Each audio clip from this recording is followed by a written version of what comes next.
Hey there. Last week I talked to y'all about being authentic versus artificial. And this week I've had the pleasure of having two, not one, but two truly authentic telephone conversations.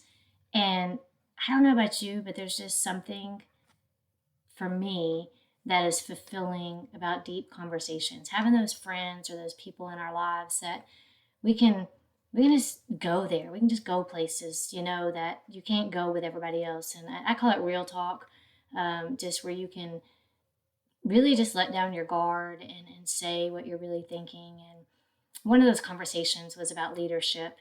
And it's funny because when I got off the phone or before I got off the phone with them, I was like, I need to have you on.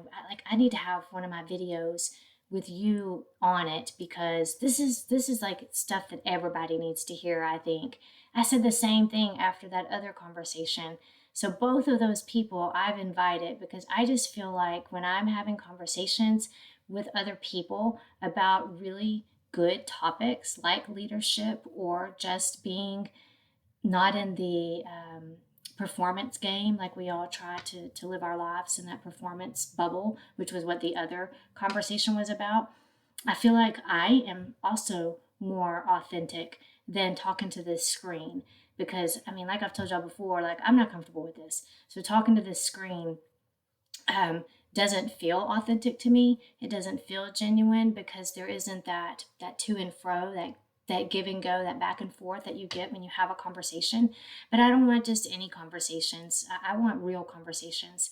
So I'm gonna tell you, in the next few days, next week, whatever, I'm hoping to have people on here with me and I want to do video chats with other people about real things, about real topics. So if you got a topic that you're interested in, hit me up. I'd love to see, and let's just see where it goes. Let's see where it leads.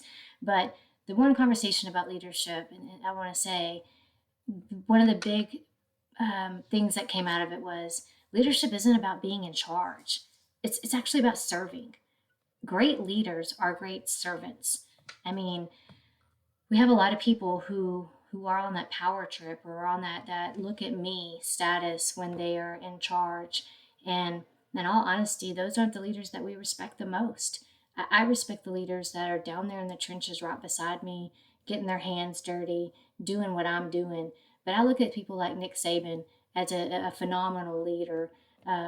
He led all of these coaches that have been underneath him. 90% of them are coaching still in the league, but in higher positions than they were when they were with him. Many of them have come head coaches. The one who won the NCAA title this year worked under Nick Saban.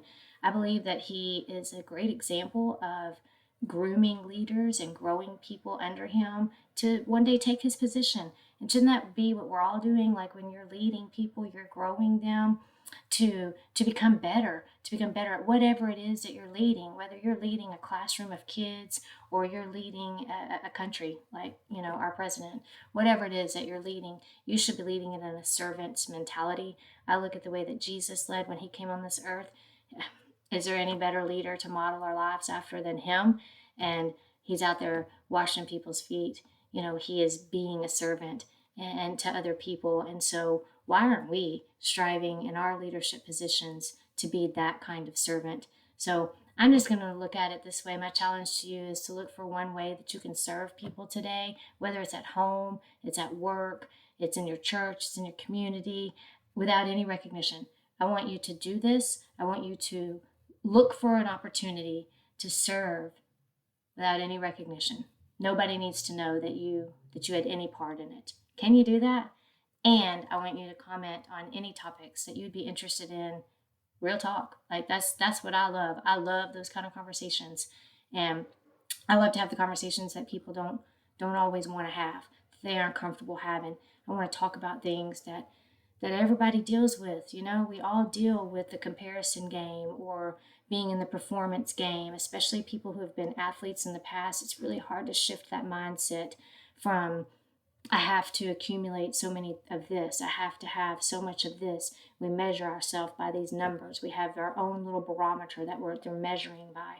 So I want to have real conversations, authentic conversations, not with a screen, not with myself, but with other people. So Hope you come along. See you later.